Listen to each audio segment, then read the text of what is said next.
Hello everybody, my name is Brandon. Welcome back to the channel. So sometime last month, I was scrolling through Disney Plus, trying to find something for me and my wife to watch together, because God knows, as a married couple, our single most difficult thing we do is try to find a movie to watch together, because 9 times out of 10, our tastes just aren't aligning that night. And so we end up throwing on like a sitcom that we've seen 1,000 times before just because we can't decide on something. But Disney Plus tends to be one where if we really want to watch a movie, we tend to find something that we both will enjoy through Disney Plus. But as I was scrolling through the service, it hit me. Wow, there are a ton of Disney animated films I haven't seen. And that realization sparked the idea for the video that you're watching today. So I've made it my goal. I want to watch through all of the Walt Disney Animation Studios films and then not only rate them, but I want to throw them on a tier ranking list just for fun, because I think it would be fun.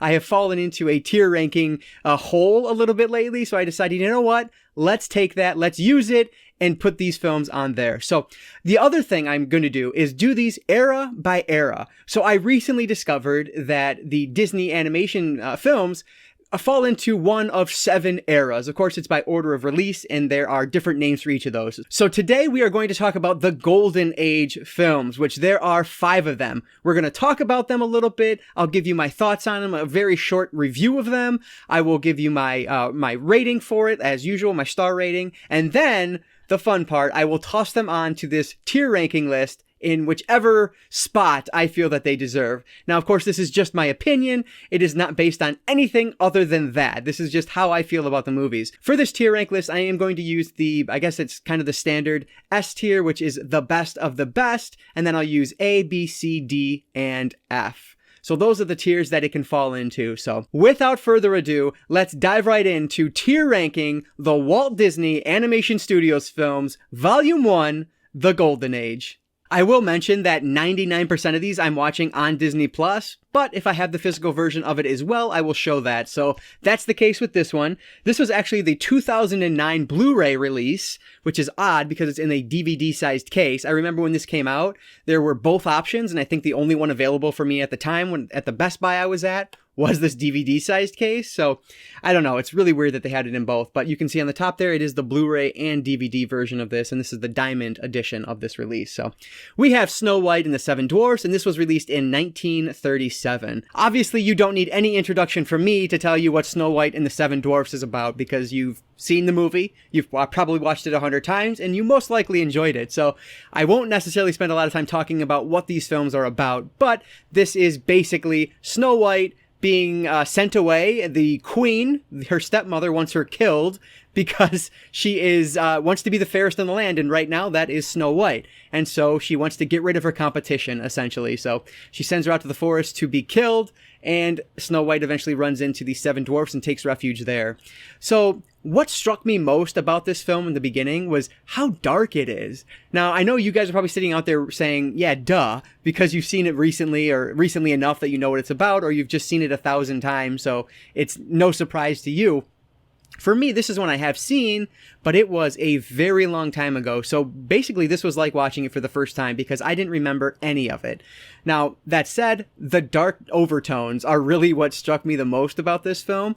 And that's not a negative thing at all. I think, as a child, you're not picking up on those, and it's not really affecting you in any negative way at all. So I think that's interesting to watch now as an adult, to see kind of those very dark and adult themes that are at play here. As for the story itself, I was admittedly quite bored throughout this one. This is honestly, it feels like one where you can get rid of the Seven Dwarfs and the story wouldn't really play out any differently. The beginning, the middle, and the end would virtually be the same. She could have just ran upon an empty house in the woods or in the forest, and it would have been the same thing. So the fact that the dwarves could have been taken out of this and it would have been essentially the same movie was really disappointing. That said, I did enjoy the music. I find myself singing, Hi Ho all the time now after having watched this, just because it's very catchy. But I don't know. I just wasn't having fun while watching it, so that was disappointing. I really liked the beginning and the end, so I really liked when it got dark. I thought those parts were really cool. I loved when the stepmother, shows up as the witch, and gives the apple. I thought that was a very good scene, probably, one of the best in the movie. But other than that, I was not really feeling this one at all. I think that the animation is, wonderful. And it's definitely one that I respect more than I enjoy. So because of that, I ended up giving Snow White and the Seven Dwarfs 3 out of 5 stars. So now the big question becomes, where does Snow White fall on my tier ranking list? And again, this is just my opinion. And I respect the heck out of this movie because it sent Disney down the path it's on today, which frankly is like world domination. So good for Snow White and the Seven Dwarfs. So because of that, and kind of taking into effect that I didn't love this one, I'm going to put Snow White as a B tier Disney movie. Next up is Pinocchio, and this was released in 1940. This was directed by Ben Sharpstein and Hamilton Lusky. So I didn't mention Snow White, but that was directed by David Hand. And those are 3 directors that kind of are repeated here throughout this golden age, so keep those names in mind as we're moving forward. Pinocchio, again, needs no introduction, but it is the story of a toy maker who wishes one night for one of the marionette dolls that he created to come to life because he wants a boy of his own.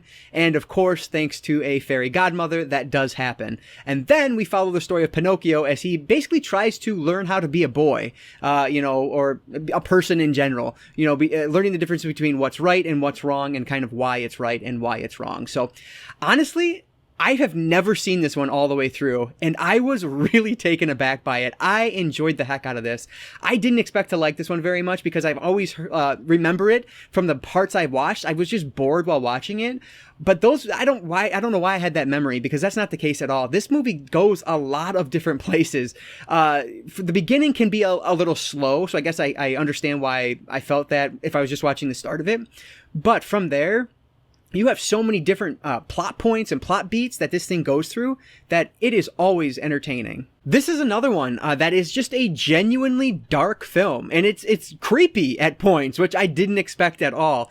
But I love the antagonist here. I think he is so interesting. I guess there are multiple, but I'm talking about the fox creature. I don't have any idea what his name is at this point, but I just thought he was so creepy and cool. Pinocchio was just a genuinely good movie. I will admit it did feel a little long, but I think that's just because there are so many different things going on here, so many different plot points. Like, you start with the acting gig, which I think is pretty funny and well done, and then it moves into Pleasure Island, which, holy cow, I did not expect that. Obviously, as you get to the end of that segment, you understand what they're doing, but boy, oh boy, the subtext there was genuinely messed up. And I think that was probably purposeful. Like, that was creepy, but it was really well done. And at that point, honestly, I thought the movie was coming to an end, but then you have the whole whale sequence, which I thought was pretty interesting. Probably my least favorite of the 3.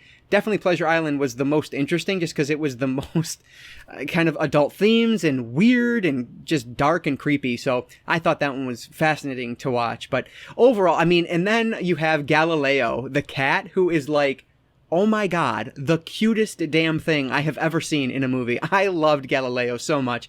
That's one that if there is a Funko Pop of Galileo or anything, a statue, whatever, I would love to have that in my collection because I loved Galileo so much. He was just so super cute.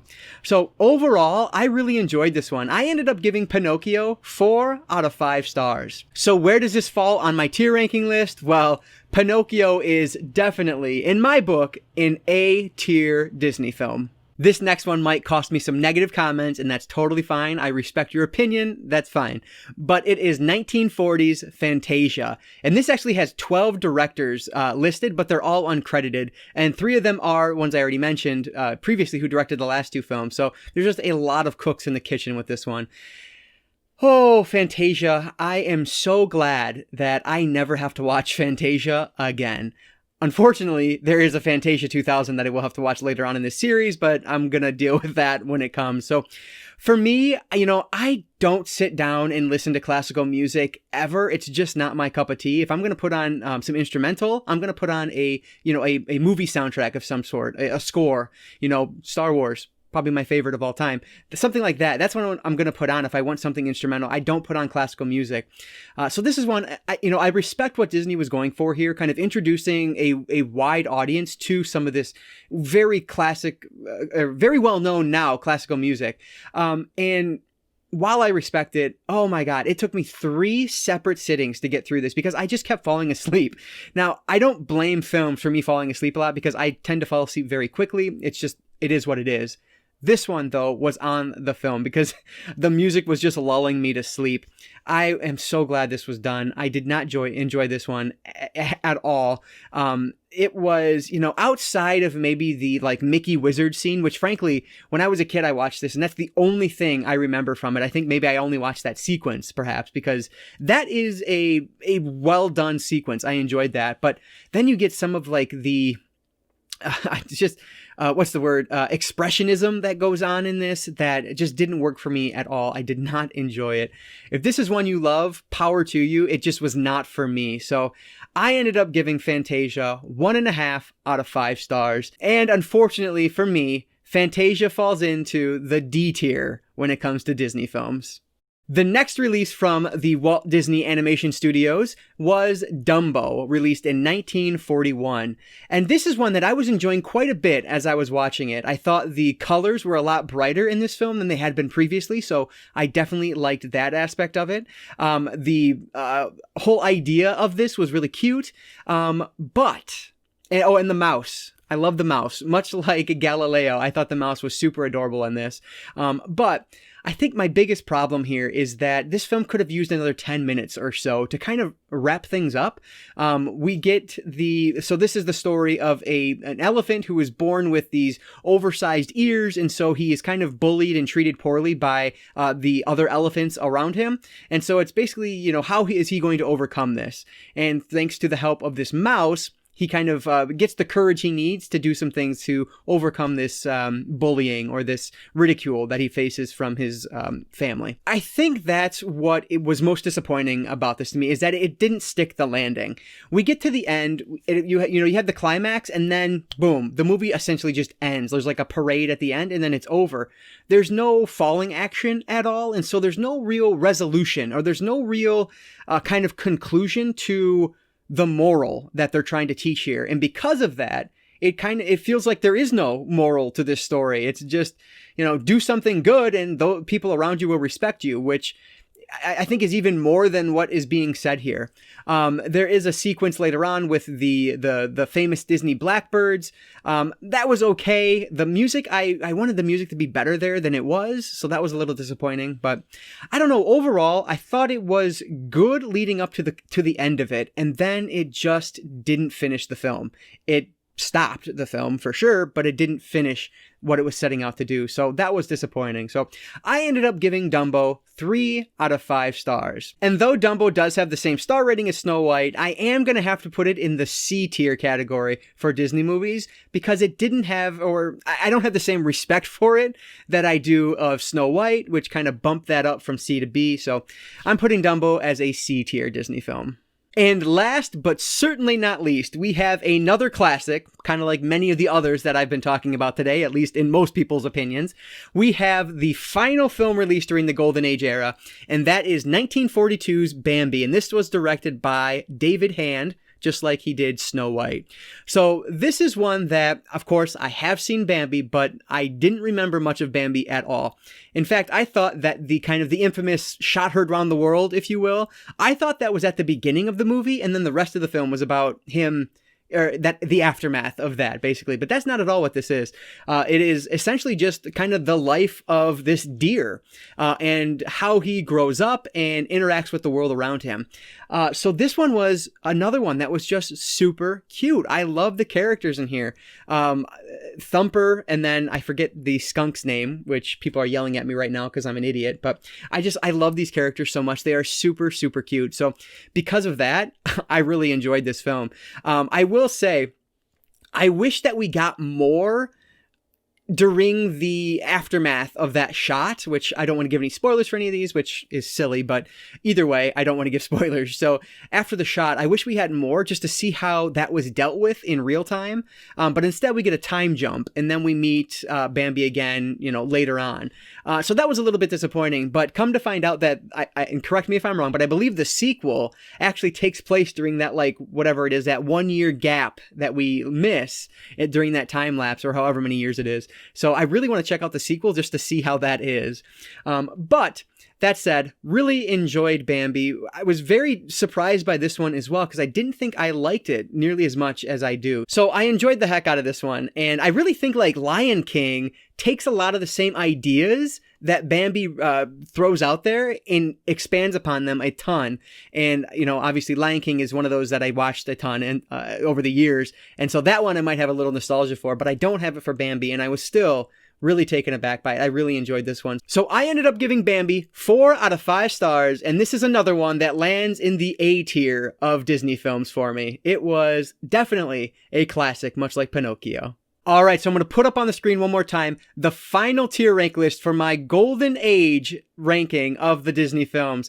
Let me know down in the comments below, what does your tier list look like? This is mine. What's yours? That's what really matters to me. Please let me know down in the comments below how your tier ranking list would go. And if you guys are familiar with the eras of Disney, you should know that, with my thoughts on Fantasia, you should know how I'm feeling about the second era of Disney films, which is the wartime era, also known sometimes as the dark era of Disney, and I completely understand why it's received that title over the years. So I will be back with that one as soon as I get through the rest of those films. As always, if you guys enjoyed this video, please consider subscribing to Cinefessions here on YouTube. And if not, thank you anyway for watching this one. I really do appreciate that. All right, guys, that's going to do it for today. I just want to say thank you all so much for watching, and I'll catch you next time.